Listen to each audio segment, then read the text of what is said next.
Beekeepers, it's March 17th, 2023 here in Michigan. I still have some snow. If it warms up this spring, I'm setting pretty good. And I want to ask you, who's full of shit? Which beekeepers on YouTube are full of shit? Is it Vinyl Farm with these stupid bee barn bullshit? Or is it David Burns with all these stupid products? I've been trying to tell you straightforward how I've been doing it. I don't spend a lot of money.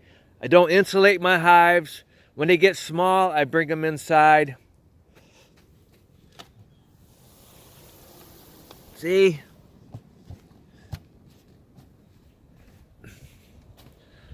Currently have 95 colonies.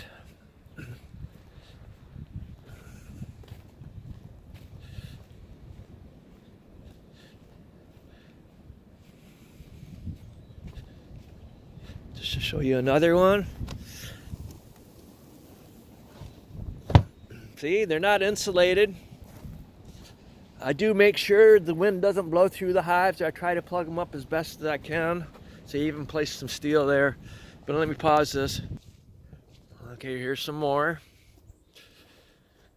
I randomly just pick one.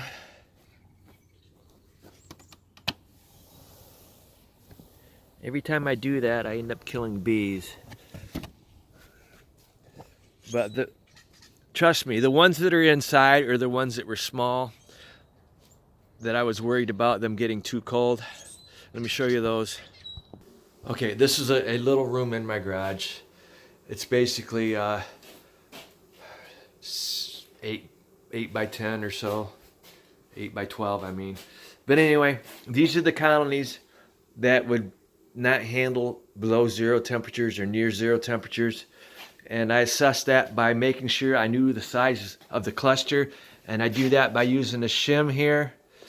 Okay, I always know how big the cluster is. And when it's cold out, I go back through and I'll check the ones outside. But if I know ahead of time, I bring them in, see?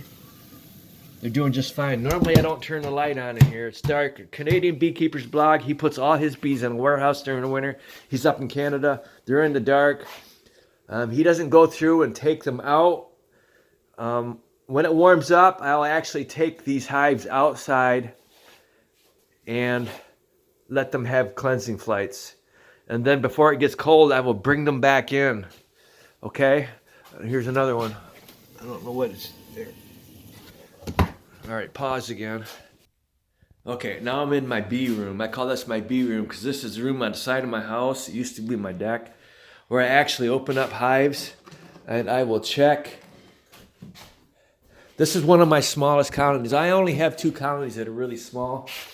This one and that one. These right here are actually doing all right. They're just in here because they're a little bit smaller than the ones in the other room. So let me pause this. Okay, all my bees suffer through winter because of the toxic chemicals in the hives. This colony here, number 7, they may be fighting Varroa mites because I don't think this queen ever stopped laying. And I've been using acetic acid. It's cheaper and it's very effective getting rid of Varroa mites that are not in the cat brood. Okay, this is only like $30 on Walmart.com. It's a 10-pound bag. And I had 2 of these Rox vaporizers. So I'm not spending a lot of money. Unlike if you go to Better Bees catalog, go to page 74. They make money selling products. Got to keep that in mind. And this is what they want you to do through the whole year. I've never treated Varroa mites in the spring. I don't need to. The Varroa mites that I get, if I get rid of them during the fall, the ones that I get the following year come from the commercial bees that are brought back into my area. So they build up during the summer. So then during the fall, I go through and I try to get rid of them. And this normally works if you do it several times. And if the queen stops laying, but if she doesn't stop laying, she keeps laying, you're going to have a few left in the brood. See, they even show you a picture of Varroa mites and try to scare you. So they're in the business of making money, selling products. They're not going to tell you it's the toxic chemicals.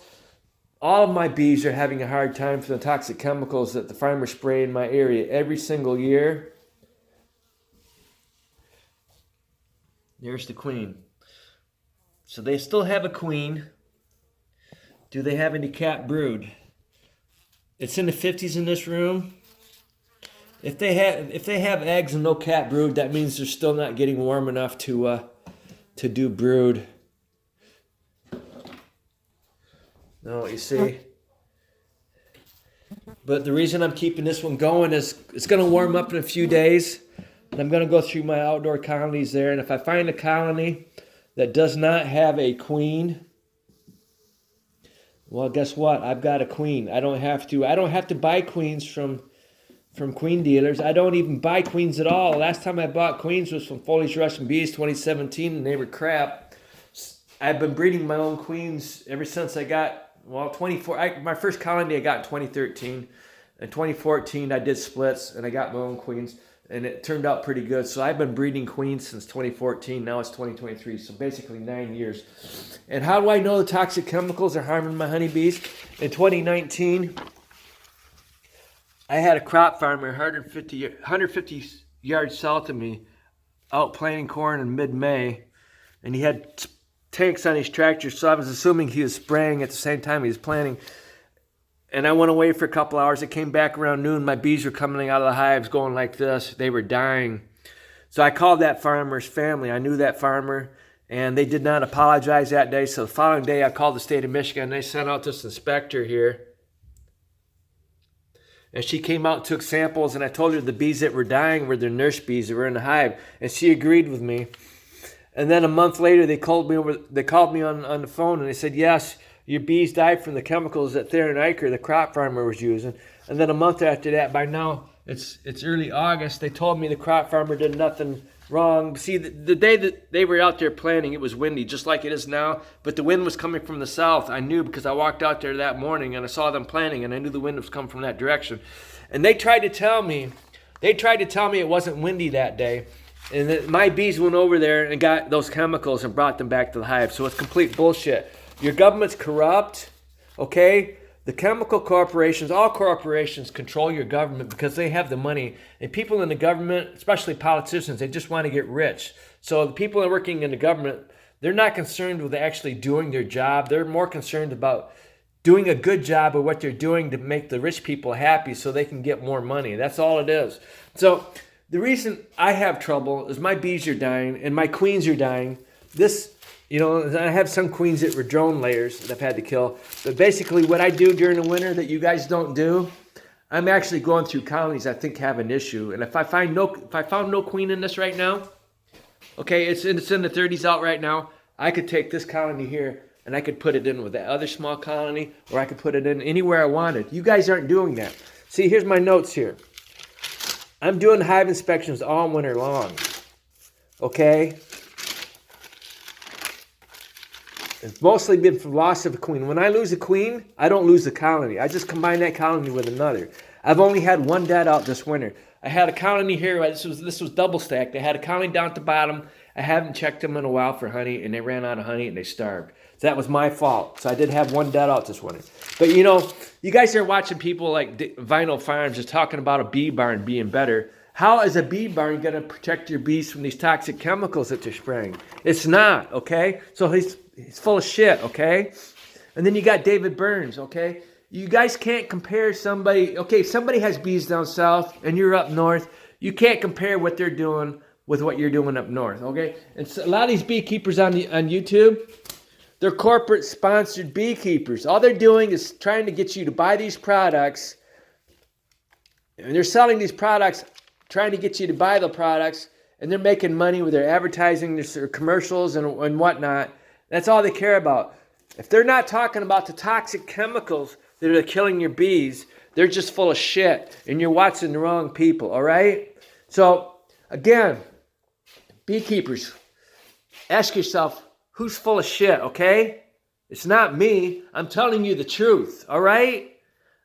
I do my best to keep my colonies alive, keep them going until winter's over, because that's the three things that are, you got the toxic chemicals, you got the Varroa mites, and you got the winter, the cold temperatures. The queen stops laying during the winter, your colonies are getting small from the toxic chemicals and the Varroa mites. If you didn't get rid of the Varroa mites, so you're going to lose that colony. So they won't rebuild until it warms up.